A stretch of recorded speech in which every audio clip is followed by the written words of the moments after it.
Now, здоровье, comrades. And welcome. Today I talk about Israel-Soviet Union relations. Now, the state of Israel, unsurprisingly, affected a lot of countries during the Cold War. It still affects many countries today. But the way it affected the Soviet Union and the Soviet Union's relations with other countries is quite interesting. Now first, up until 1948, the Soviet Union's official policy was still anti-Zionist, seeing it as nationalistic bourgeoisie. But funny enough, they supported the partition plan. As we know, the aspirations of a considerable part of the Jewish people are linked with the problem of Palestine and of its future administration. The fact scarcely requires proof. During the last war, the Jewish people underwent exceptional sorrow and suffering. The United Nations cannot and must not regard this situation with indifference, since this would be incompatible with the high principles proclaimed in its charter.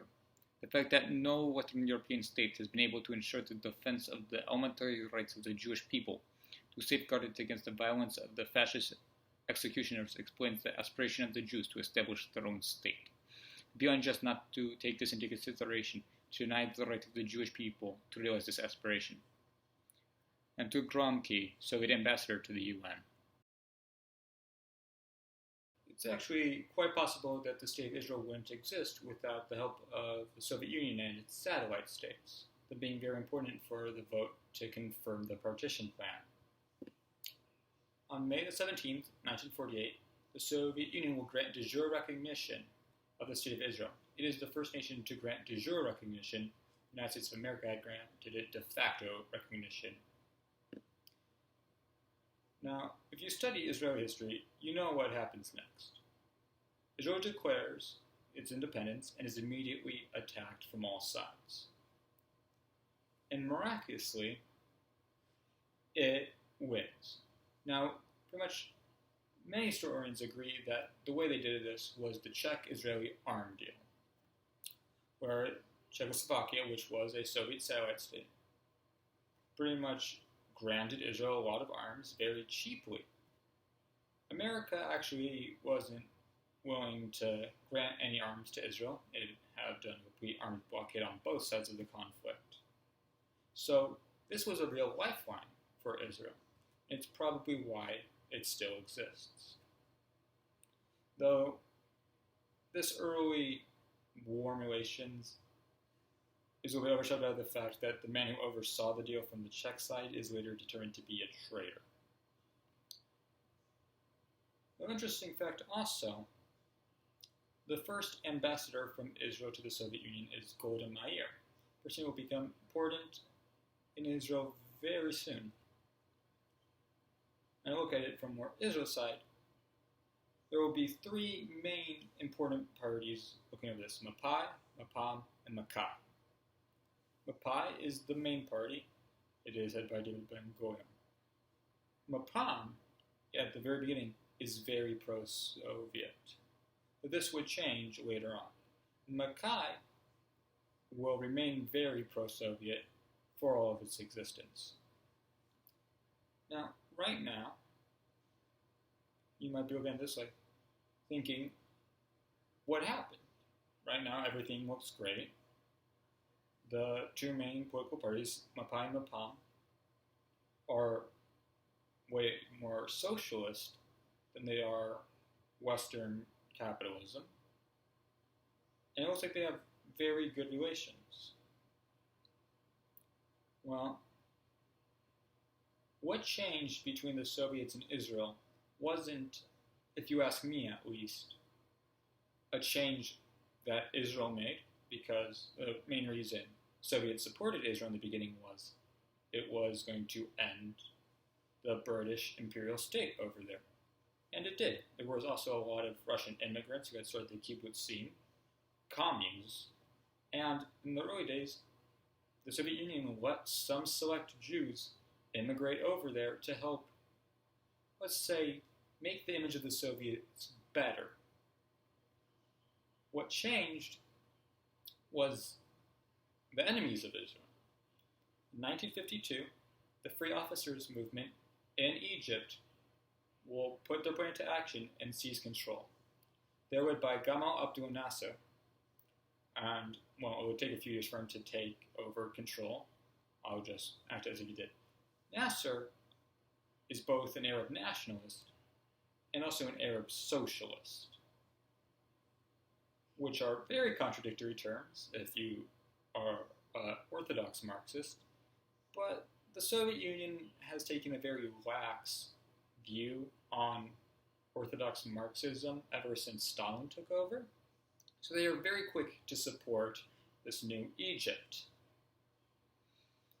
They still try to maintain good relations with Israel for the first couple of years, but it is safe to say that the nationalization plans in Egypt and working to help end British colonies in the Middle East is way more appetizing to the Soviets than the small country of Israel, who is, at this point, just trying to increase its economic output. Now, what would break between Mapam, who is, for the early years, pretty much the number 2 party in Israel, from the Soviet Union, would be the 1953 Prague trials. The main person in the Prague trials isn't Jewish, but of 14 defendants, 10 are Jewish. And the arguments used against the Jews come straight out of the Protocols of the Elders of Zion and other anti-Semitic works.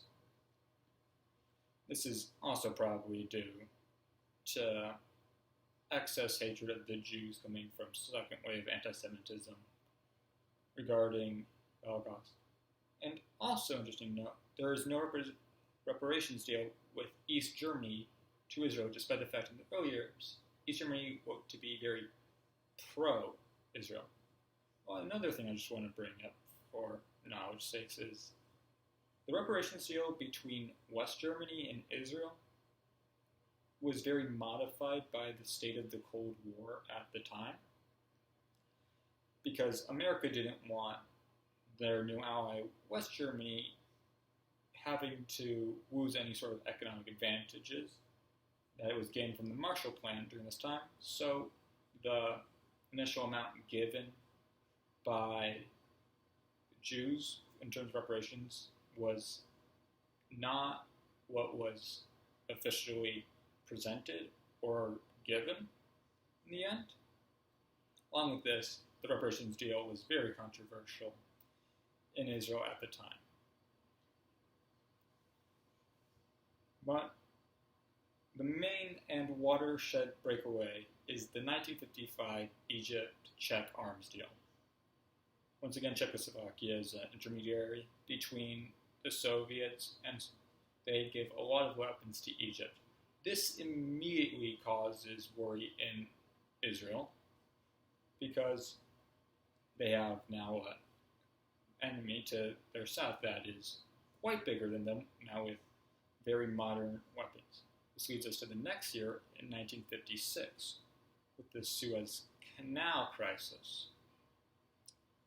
Now, U.S.S.R wants to nationalize the Suez Canal. This immediately freaks out France and England, as they see that they are very much losing their empire and want to really hold on to the Suez Canal because this is a very important economic thing for them. Though contrary to popular belief, when Nasser wanted to nationalize it, he was doing much more of a we'll buy it from you other than armed insurrectionists take over. So England and France then ally with Israel to attack Egypt. Now, there are many reasons given by Israel to why it did this: trade, the things with the 1948 Independence War. But if you read between the lines, it's really they were scared of the materials in the 1955 Egypt-Czech deal. The Suez Canal crisis fails militarily on the side of England and France, Israel actually made some gains, including the Gaza Strip, but due to international pressures, primarily America, they are forced to relinquish all of their claims. America did this because 1956 was also crisis in the Eastern Bloc, and they thought it would be bad PR if former imperialist nations were going over to their old colonies and trying to shake some more money out of them. Now, after this, the Soviets start working more and more with Egypt, despite the fact it will be part of the non-aligned movement, founding it along with Joseph Broz Tito of Yugoslavia. The non-aligned movement was very socialist in the way we think about it in Scandinavian socialism. So not officially partnering with the Soviet Union or with America, though if you look at it, they're way closer with the Soviet Union, later communist Cuba, who is very partnered with the Soviets, would join. The next major thing is, up until now, this has been the reign of David Ben-Gurion. He is also born Eastern European, so that might have helped. Levi Eshkol started taking over in the 1960s. He's moving Israel to work more and more closely with the West, especially after the Suez Canal crisis, where they kind of forced themselves into a corner, not really being able to go back. In 1964, the Palestinian Liberation Organization founds itself and is immediately recognized by the Soviets the same year. Now, from what I've read, the Soviets were playing a game of chess in, well, foreign relations as a whole, and all of these nations they saw as pawns. And from what I've read personally from some of the leaders of the Soviet Union during this time, they really were angry with the PLO, especially in the early days. During this time, you have detente. And the Soviet Union starts looking at the Middle East, wanting a proxy war. In 1967, they get one. The Six-Day War is a watershed moment in the history of the Middle East. It's a no-going back point for the State of Israel. Up until 1967, the Soviets have been giving supplies, armaments, and advisors to the Arab nations. The Arabs are going to be outfitted with AK-47s, they'll have MiGs and Su bombers.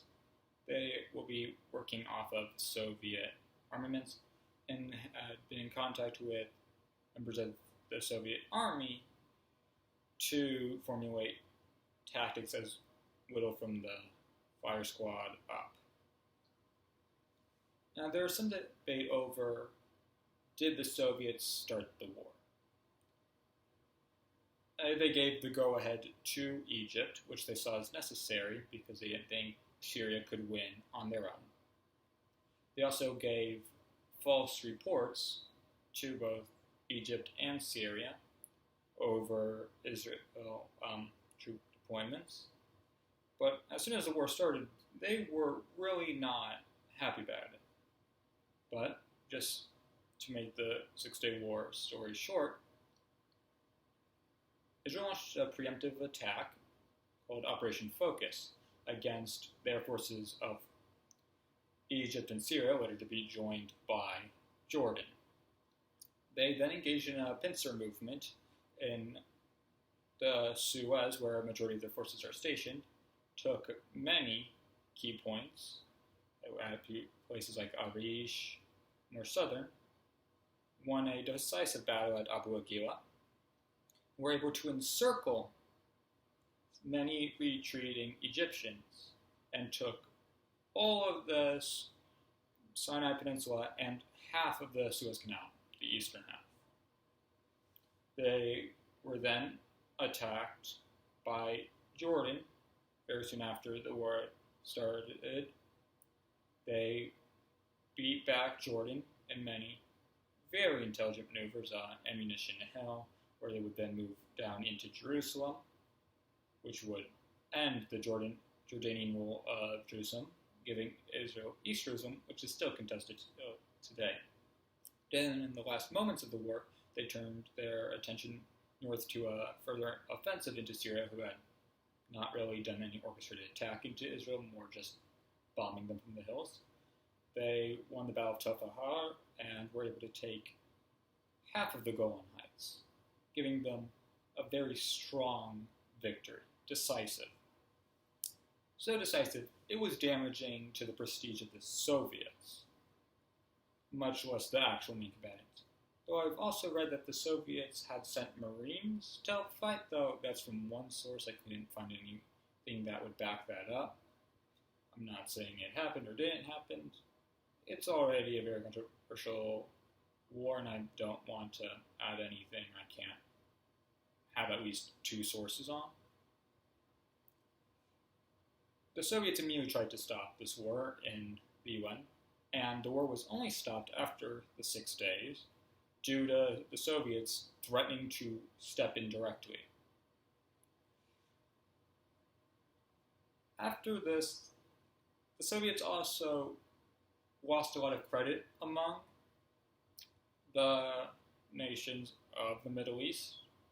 They would still be their main ally, but Egypt would start looking into itself for tactics, though Syria would, under the Ba'athist party, which, not Ba'athist, but under their own party, would actually continue to look for Soviet help into the next war. But any idea of a Soviet-controlled Middle East were at least put on hold, as this turned Israel looking directly to the west despite the U.S.S. Liberty incident, which I would love to go into, though this is not the video for it. In the aftermath, immediately, they would break off all relations with Israel. And with them also the rest of the Eastern Bloc, except Romania and their own government, which was seeking further independence from the Soviets. The long-term aftermath would be felt in the year 1968. 1968 is a huge year. And while the main thing I'm going to talk about here is Poland, just one thing I learned while researching this, there's apparently an Israeli song about the Prague Spring. But to get to the main thing, Poland, 1968. This is after the 6-Day War, and all nations in the Eastern Bloc have broken off relations with Israel and have been doing their own anti-Zionism campaigns. Now, the main spark for this political crisis is the anti-Zionism campaign, but the main deep-rooted causes that actually matter would be false promises of the Polish leadership, the fact that a lot of their funds were being diverted, corruption,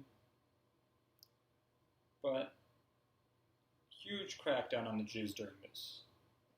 And the leadership of this crisis is decried all as Zionists.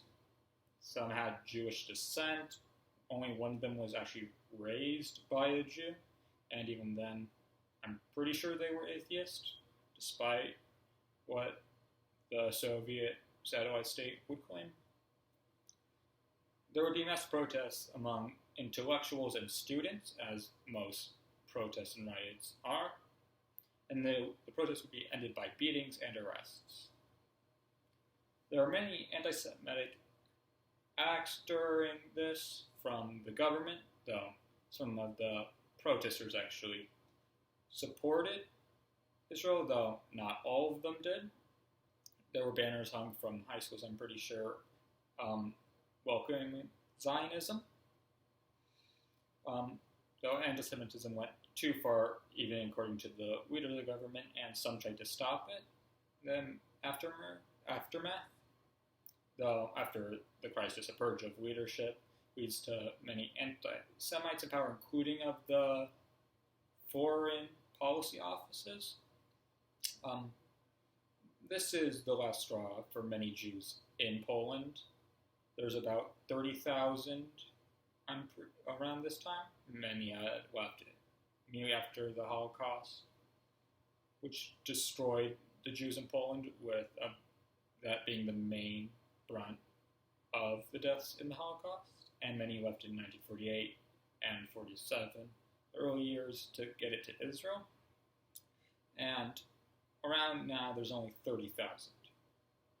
I've heard claims that up to 25,000 left for Israel. Some others say around 10,000 to 15,000. What is important is Jews in Poland are fleeing en masse and are no longer any sort of power group that needs to be appeased. It would take 20 years for an apology by Poland for what happened to the Jews. This is only after Glasnost and Perestroika, of course. The main takeaway, I'd say, from this middle of the Soviets' relations with Israel is the Cold War was not very ideological. Why did the Soviets support the Arabs? They wanted power in the region. I gave the reasons. They were more socialist, but really they just wanted more power in the region. Why did they do all these anti-Zionist rulings? They saw Zionism as a threat to their control. They were worried Jews would try to leave and have another brain drain. The ideological elements are played up a lot when it comes to the Cold War, but really the Soviet Union at this point is ideologically bankrupt. America will support things that even they don't agree with just to stop the Soviets from winning. Stalin was a very depressing person to look up the context of Jews. I already thought of him as a terrible person. I knew a lot about his stuff. I didn't really cover a lot of it in my videos, but I made many anti-Semitic jokes that I just really found sickening. And I want to just put it down. There is no glamour to the treatment of Jews by the Soviets. There is no hope for the Jews to really make a comeback in the later part of the Soviet Union under later Brezhnev and which of reforms. If the Jewish leadership was ended by Stalin, the Jewish people in the Soviet Union were ended in 1967.